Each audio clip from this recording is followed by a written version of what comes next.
welcome.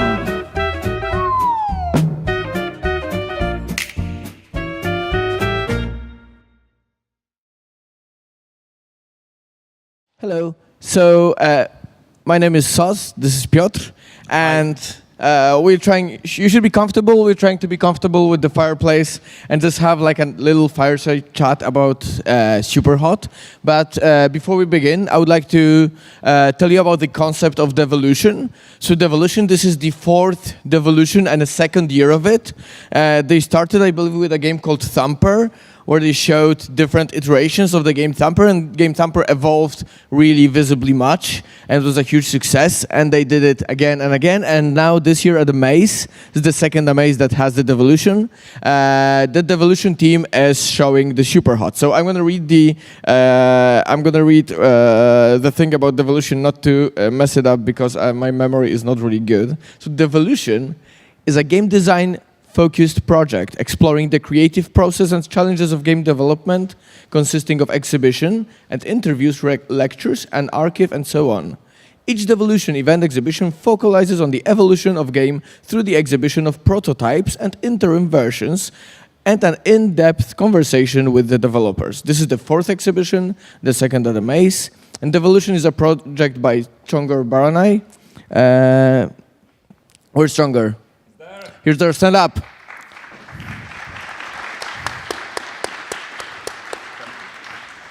And it's supported by a lot of volunteering students.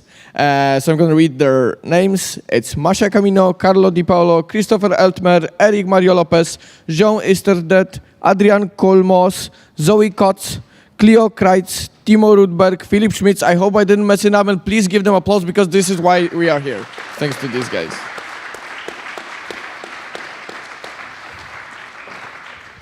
But now back to the topic of SUPERHOT. So Piotr did a tour of the SUPERHOT Devolutions down there, and SUPERHOT. So SUPERHOT began as I remember, a 7-day FPS project. Can you tell me about the initial why? How did you come up with the idea of SUPERHOT? So hi everybody. I'm kind of amazed to be here. It's wonderful that anybody cares and came to the talk. That's so flattering to me. Closer. Yes. That's so flattering to me, and let's have a chat. So whenever you have any questions, feel free to break it. It's meant to be broken. It's this kind of place. So. I would love to, but it's the technical aspect holds me back, not longer. Okay, so I will now repeat everything I said. No, I won't. Okay, so the question was. How did you come up with the idea of SUPERHOT? Like you do video games, probably you do video games, so you come up with concepts for video games, probably, before you start working, and sometimes you come up with concepts just like mashing things together, and it starts working, right? It's simple as that. There's this, like you can explain it, but like everyone that makes games knows that it happens, and when it happens is magical, and it's something like that. We're doing a 7-day FPS game jam, so we know that we're making an FPS, because we wanted to make a game in a game jam, like with a big group of friends. It's an FPS, right? What cool FPS can we do? Like, our boring FPSs. So what can you mash? Maybe let's make it as a turn-based thing. I don't know. Turn-based FPS. Like, sounds kind of cool. I haven't seen that. So maybe different, right? So there's this like, I love Flash games. I was developing Flash games, and like I still think like the Flash game scene was the best thing that happened. Like there was. This explosion of creativity later on took over by the app stores and Google Plays of this world, where the money rules and games are only made to display ads for big things. Yeah, fuck mainstream. But the Flash game scene was naive in a way, and there was like lots of cool concepts there, and I was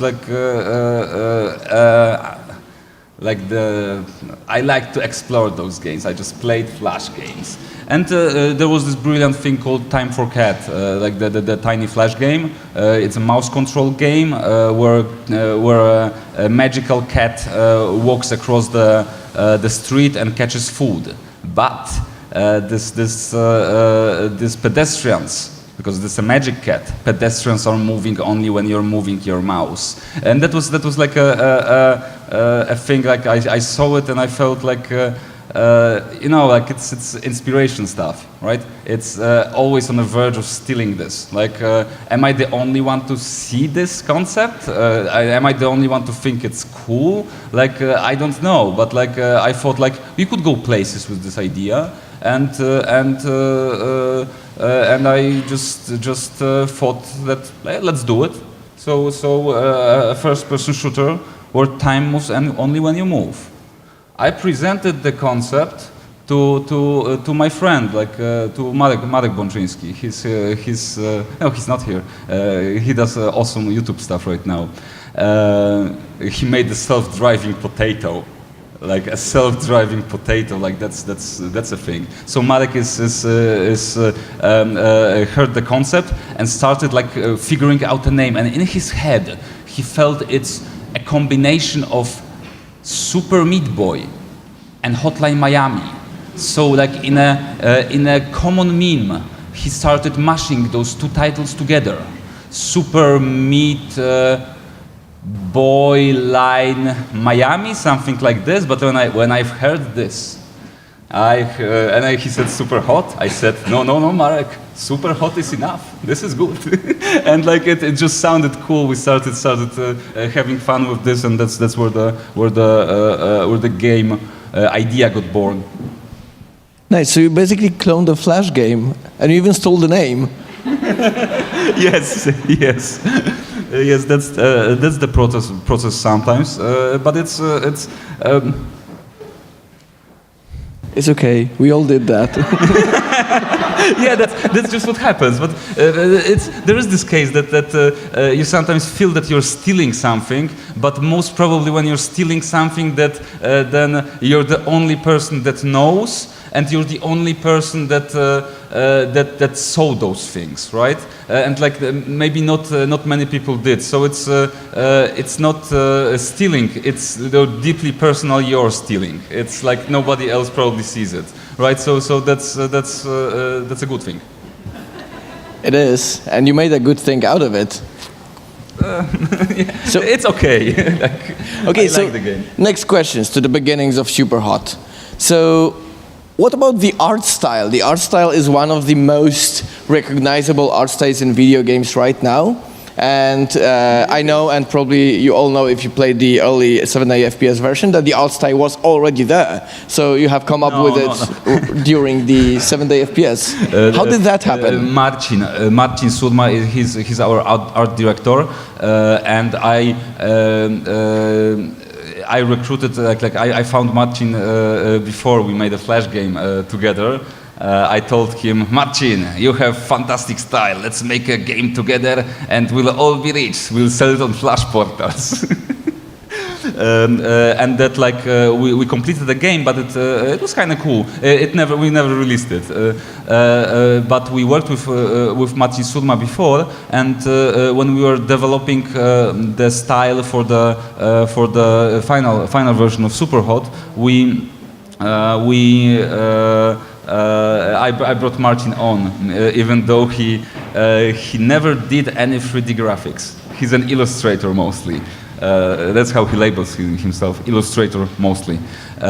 He's doing like this crazy art projects with, for instance, with his brother, he's drawing the old Lego sets. like the making tiny pictures out of them from the Lego sets from the childhood. So Marcin never did 3D graphics before, but he has like a fantastic sense of color. He has a fantastic sense of style in general, in visual style, and it's after the 7-day FPS, like Marcin is responsible for the iconic style, and he would tear you apart if you would say that, oh, this is the same thing. No, it's not. It's totally not. Like the base is there. Like it's basically gray areas, white levels, and the red enemies. But when we were doing the 7-day FPS version, like the choice was obvious. Like it's the only thing that we could do. Like it was like the inexperienced team. It was just a bunch of random people, like from everywhere, and we were like mashing things together. So this style that was in the 7-day FPS version is just a result of how Unity light mapping works, like on a very basic understanding of it. It was our first Unity game. It comes from how SketchUp works, and comes from models from Make Human, from the model generator. Animations from Mixamo, stolen. I'm happy that like we managed to integrate this, and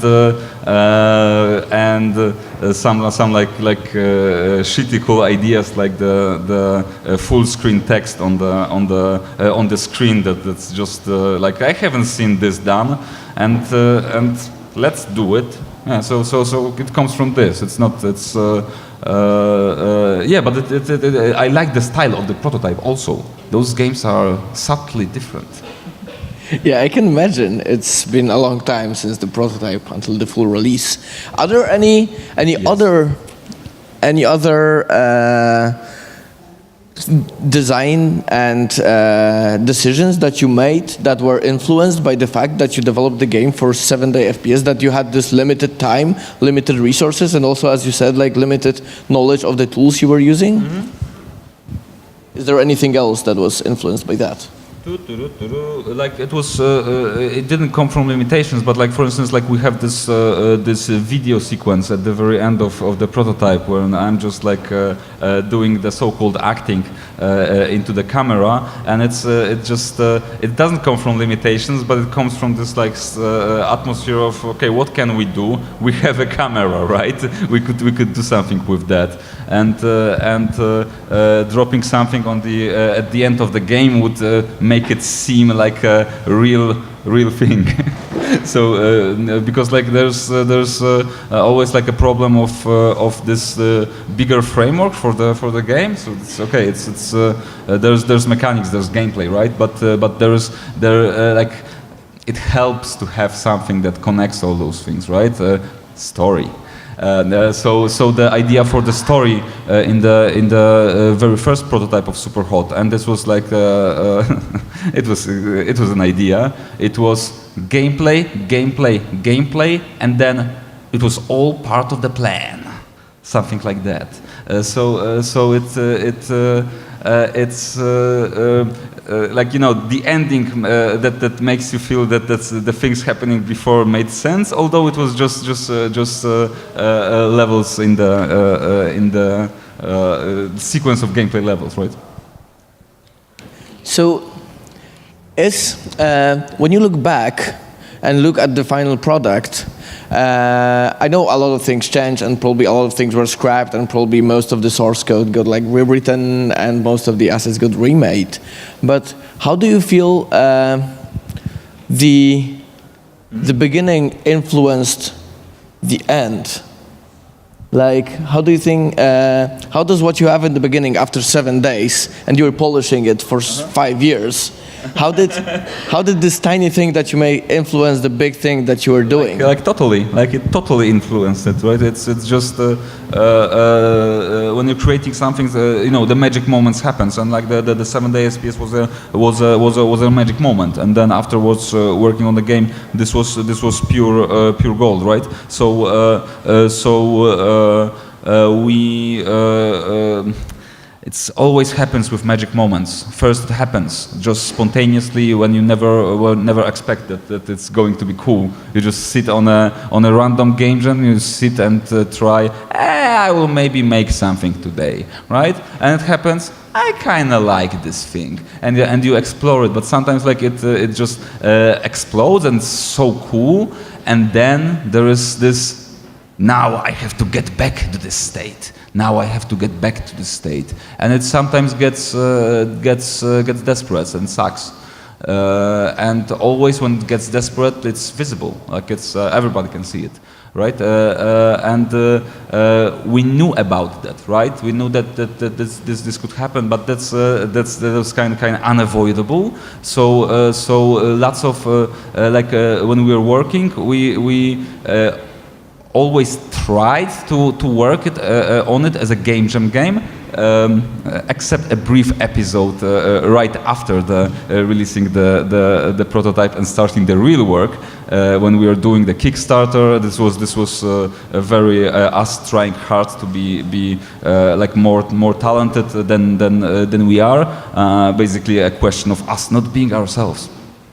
Then it was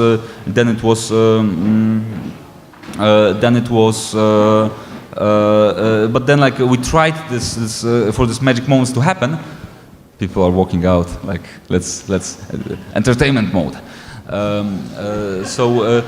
We tried to make those magic moments happen, and they happen. But it's almost uncontrollable. You have to be in the right place. You have to be working, or maybe not working. You have to be doing things, and the inspiration comes. And it's just like that. Okay, so back to the beginnings. You mentioned how it was your first Unity game as a team, and how you used Unity. And I know that you used Unity physics. Did you have any trouble with like Unity physics and having a really like physics? Video game physics are not made to imitate, not work like real world physics, and especially not in a like slow-mo circumstances. Did you have any trouble, fun moments with that? Do you have fun with that? Yeah, we had fun with that. Like the ragdolls flying all around. It's a classic. We figured out always those systems. Like, we have to ground the ragdolls. And like our idea for the game was to make it like. People are going back in. All right, that's entertaining. Let's roll on the physics. The physics brings people in. So we were working with. Physics explodes. It's just part of life, and you can either try to make it so it looks like good, or you can work together with the physics engine so the things break, like Sos is doing it. Yeah, did you have like the 5 stages of Unity physics, like up to acceptance? So like up to acceptance. So like usually, did you have like a part where everything was broken with physics, but you just kept doing other things and things like I can fix this later? No. Like in the end, we're always like polishing out those tiny details, and that's a cool thing. But at the same time, it's like universally you get better results if you're working with how the engine works, whatever it is. So the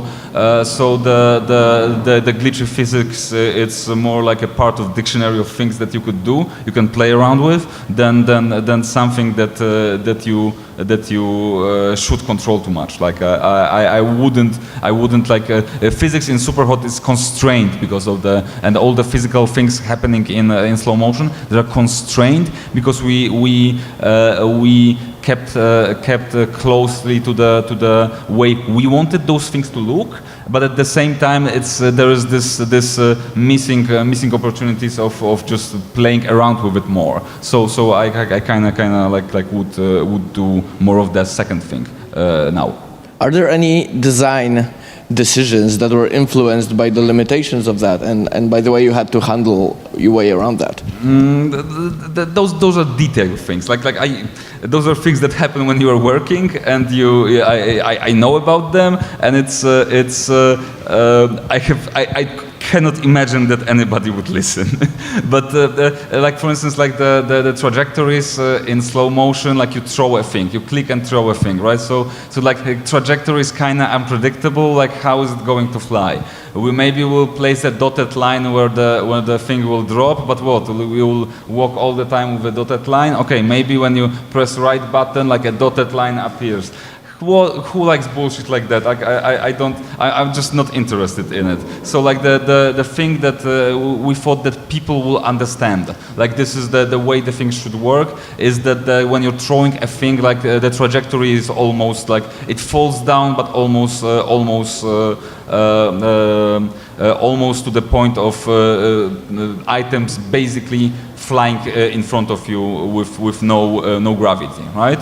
So that's us working with physics and real time, right?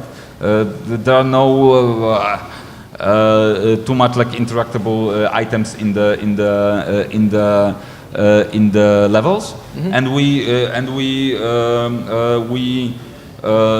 purposefully color coded with the concrete being this immovable part of the level, and there's the black crystal objects that it's immediately understandable. Yes, I can grab it, right? So it's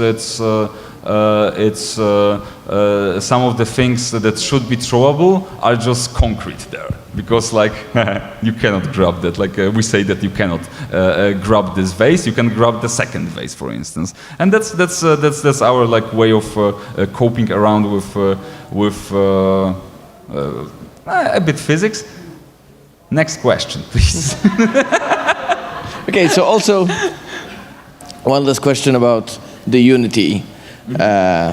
So it's also fun when you work for such a long period of time using this one engine. It also evolves, and sometimes it kind of gets in your way. Did you have trouble with that? With like Unity updates getting in your way and everything breaks? Oh yes, we had that. But there was like with Unity and with physics. I remember there's like one magic trip. It was. Like the ragdolls in slow motion suddenly started like just jittering. Like you look at the ragdoll and it kind of works fine, but if you slow down and speed up time, like you can see some additional jitter getting in. And the solution for it was just random changing things in the code, and the magic bullet was setting interpolation to none, and then setting interpolation to interpolate again. You have to turn it off and on again, and it works. That's how everything in computers work, right?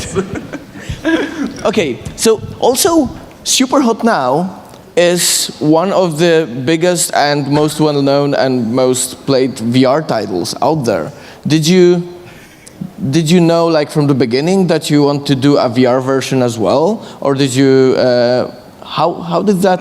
Or did you? We did have the dev kits very early on. Very early on, like we have DK1s, and it was what's that for? Like it wasn't very interesting. And we had Tom from our team. He duct taped Razor Hydra. Do you remember Razor Hydra? That's like this retrofuturism right now. It's like how people imagine the gaming of the future. Like you're in front of the screen and you're holding those virtual hands and waving them in the air, and you can manipulate like two-handed things in 3D, but it all happens on the screen, right? So people had these kinds of controllers, and if you duct tape a Razor Hydra controller to a DK1, then you have a head tracking solution. And you also have a hand in VR, which was like kind of mind-blowing thing to see back then. So we started working with VR very early on. We never treated it like seriously. It was just like shenanigans. No real work. But yeah, later on we started doing VR. Should I? Okay. Yeah, you can go on. Yeah, there's this VR is a huge surprise for us because we thought we were doing just a promo for the flat screen game basically, and let's make we're all tired after releasing SUPERHOT, like super tired, and now we have to do a VR game, and like, oh shit, like why did we say yes to it? Like it was this kind of a bummer, and I thought, okay, let's do like a gamepad seated experience. You're in the helmet in VR, but you're walking, and it's like we actually worked like that. But then I looked at it like actually as a thing, and it was horrible. Like it was something that I don't want us to be this. So we actually started working on VR. Like suddenly, like the whole team switched to doing VR. We started, like, for instance, actually looking at VR stuff because that's what is missing mostly in, like, when you're looking at when I see VR games, I sometimes feel that they are not yeah, we thought that we could do better, like when it comes to VR games. So we with a traditional trick of ours, we just looked at what works in other games, right? And we started imagining SUPERHOT as a VR game. So quickly it became like this big thing at the office, and it turned out pretty well. Although for most of the time developing VR SUPERHOT, we felt that we were failing, that everybody's doing like a better job than we are doing, and that's just we are not doing interesting things at all to anybody. Okay. Like it's just but we tried that it just works, like with no guess it does. With no fireworks. We aimed for no fireworks, but it should work. Yeah. Okay, so also the big part of SUPERHOT is the subliminal plot. Like SUPERHOT is the most innovative shooter ever made. Where did you get that idea? That are those things that come to you when you're thinking too much about stuff. And this is a bit overthought for me, but it still is this thing that it really connects to how I think about the games, because like always, like the best moments of my gaming were this like weekends, just whole days in front of a screen, and like your mind completely disappears, like your body completely disappears. You are just this ASCII character on a screen. I played Adam a lot, like Adam was cool, and I was never like gaming Adam. I was like going for an adventure.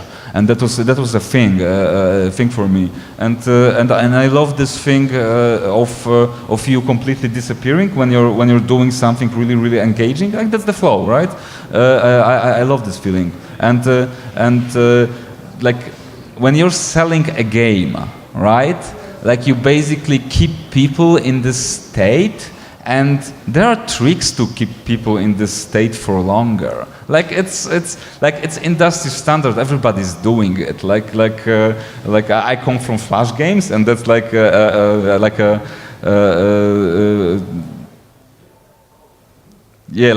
porn of video games. Like even the sites look like porn sites basically, with ads in between them, and all those like crazy schemes taking place in the gameplay, right? Mm-hmm. So like if you have like this tiny fun gameplay, then driving player through this gameplay with an upgrade shop, right?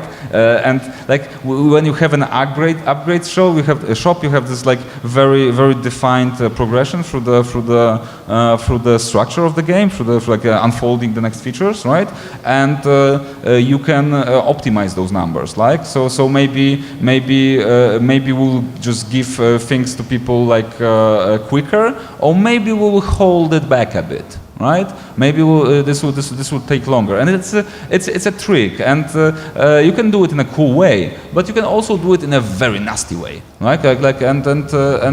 We're just imagining that the sad part is that the nastiest strategies are the most successful. That sucks. Like if you like, have you played Game of War? No. This game, you get always advertisements when you're playing a mobile game. It's like this city building game with like microtransactions for everything, and that you know, a free-to-play game that aims for the whales. Like, it's not just for the. Is it one of those games that had more marketing budget than production budget? Yes. It's one of those, and it's a surprising thing how well it works. Like, I mean, well in the sense of this being a successful game, right? Those are successful games, right? On the top of the charts and making lots of money, right? So we're developing a game for the market also, right? And that's there's a tension, you know, like with everything, right? It's either full-on alternative or the mainstream, and you balance it, right? So this plot of evil game just hypnotizing people. I don't know how to pronounce it. Indoctrinating. Indoctrinating, like indoctrinating people and addicting them. That seemed like interesting from this angle. Nice. Okay, so some of the audience might already went downstairs to see all the versions that you provided for the Devolution, and some will definitely want to go there. Some are already going there right now. Are there any of your favorite versions, or any versions that you find important, like a milestone, and that have maybe a tiny backstory? Actually, yes. Like, you know, this formula of us sitting here, I don't feel it's maybe the best formula to talk about those things. When I'm downstairs, it's just like a presentation, because there's like builds one after the other, right? So there's always a fun thing to say about each of those. It's I invite you to the tour. It's gonna be cool. And like I just flew away yesterday, just giving the tour. It was like super fun. But it's hard to talk about them when you don't have them in front of you. There is this iconic first version of SUPERHOT, the 7-day FPS version, which is not the version that we published as a 7-day FPS version, because back then we had very limited knowledge of Unity, and on the day 7 we didn't have the time or willpower to combine all the different levels into one big executable. So there was a brilliant idea by Kuba to make it an episodic game in browser with each Unity web player build being in a separate tab in the page. It was SUPERHOT, SUPERHOT 2 Episode 1, SUPERHOT 2 Episode 2, and SUPERHOT Grand Finale coming soon. So that was our solution to publish anything after 7-day FPS, and that's a cool version. There are those like try-hard versions where we are doing like way too many stuff around the game and not the game itself. There are those versions where we go back on track. There are there is the first appearance of the ASCII menu in the game, and there's others. So there's like a history there. If you find it interesting, I'll be glad to show you through it. It's cool. Are there any breaking points in the development of SUPERHOT? A moment that you decide to change like a big part of the game, or like decide like a turning point in the, or what is your favorite if you had many? We have one build in the basement, and it's a build. It's called build, żeby Kasia grała. It's built for our art director's Marcin's girlfriend, so she could play the game in the current state. And it's not a build like a prepared build at all. It's just a drop of the current version of the game, and that's funny to see because there's a build right next to it, like 2 weeks later for the E3 build, like a showable thing, and it's like completely different. Like it's just like tidied up. You have this crazy version on one side, and then you have this tidied up thing on the other side, which is this is cool. This was a breaking point. Like we let the girlfriend play the game, like Kasia. We let her play the game. We watched it and we cried. So also what I really like retro computers and old stuff, and I'm really a fan of the SUPERHOT menu kind of ASCII thingy. What's the story behind that?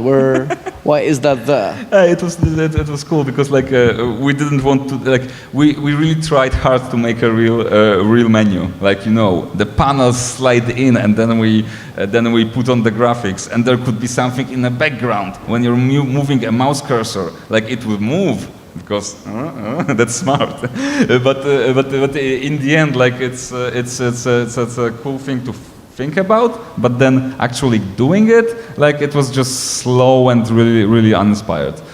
So we went. So we kind of said that we liked old computers too, just like you, and hey, let's try to do it in this way, and like it flowed. Nice. So I've heard that you also have like tiny mini games in the ASCII thing, and that you have an API for people to make them. Yeah. We have this. It's a very simple API. Like it's. Are people making things for it? Not yet. We haven't released it yet, but we have to because it's just so cool. Do we have time? It's good. Yeah, we have 20 minutes left. Yeah, that's slowly. Should we do questions, or is there anything you would like to add from yourself? Is there anything I missed? Is there anything they should know? Yeah, there's this ASCII games. So we did this menu, and it was kind of cool. And then but it was like the Unity GUI, this standard way of doing things in Unity, like more as a normal menu, but in a style of the ASCII stuff. And then I thought like, hey, you could actually easy write a thing like that. So I just sat down one weekend and did this thing and started fooling around. And it was also like a great escape. Because, you know, like it gets stressful when you're making a thing for so long, and like having a side project inside this project, like it helped me at least greatly, and I like the ASCII games. So we have also the API to make those ASCII games. It's a kind of fun exercise because like what can you do graphically there? You can have some graphical ideas in ASCII, but it's very limited. But it's like as every limitation. Like if you did a game with Pico 8 with the puzzle script, or with Twine or anything like that, then you can then this is like a similar approach. Like the input is limited, the graphics are limited, but you have to figure out just your style in it. Like what do you want to do? Because you can do things there, right? So that was just like pure fun, and we did a SUPERHOT roguelike. SUPERHOT roguelike was cool because like back when we were ending the whole production, the whole aiming for the release, I thought that I will mash out a biggest mini game ever in the SUPERHOT menu system, and it was meant to be like a SUPERHOT roguelike, shrl.exe. And I didn't make it like in time. So instead of like ditching the thing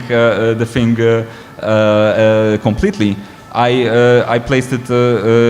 I just left the intro to the game And then there is copy protection, like in the old games, where you have to put on the word from SHRL manual, like the page and the word is given.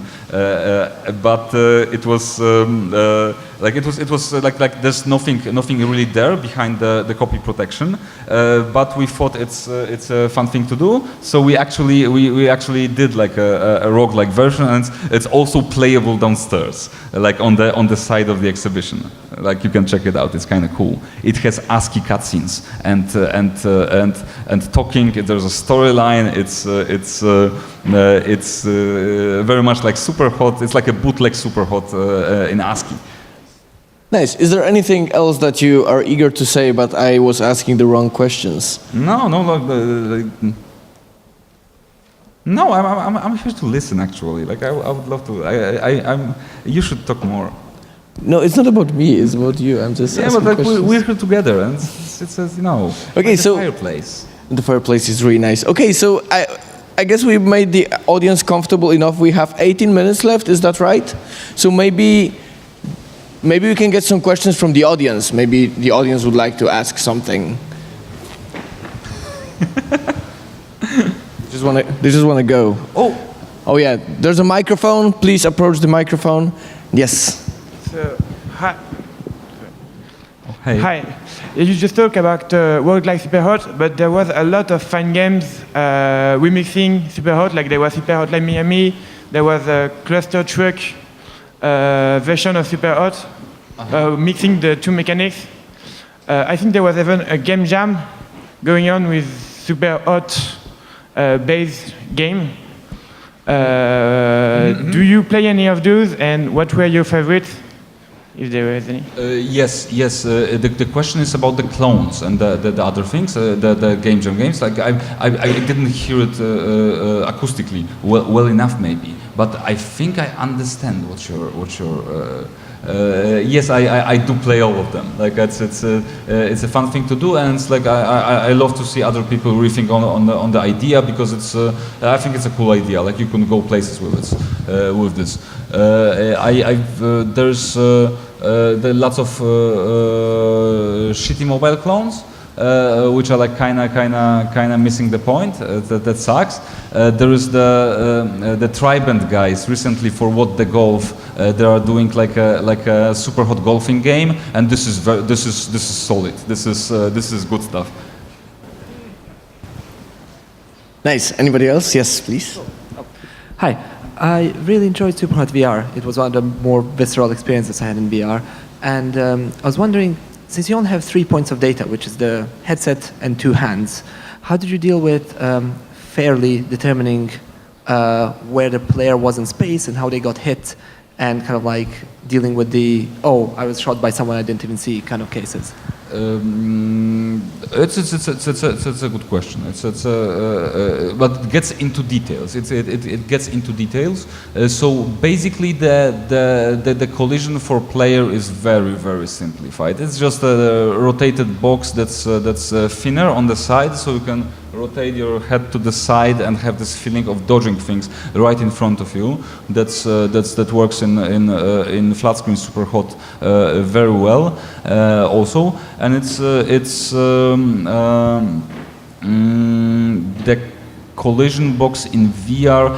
I'm not really sure what's the final version of it, but it wasn't like too of a refined thing. So we usually don't spawn enemies behind you, right? That's a rule. Like it's mostly an Oculus game, and the limitations of Oculus is this being a front-facing game. So it's like you assume that players will have tracking only on the front. If you turn around, you have tracking on your head, but you don't have tracking. You can lose tracking on hands, right? And that's